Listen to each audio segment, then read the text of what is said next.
Luto tayo ng talababes. So yan, mainit na ang ating kawali. Tapos lagyan natin yung buyas. Saka lawyers. Yan, mekos. Lagay na ang talababes. Mekos lang.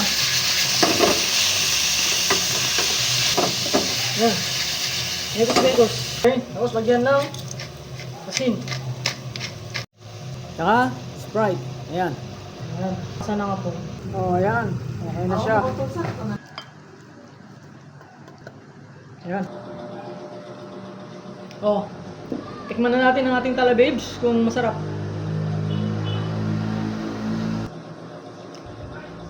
Okay. Ayos.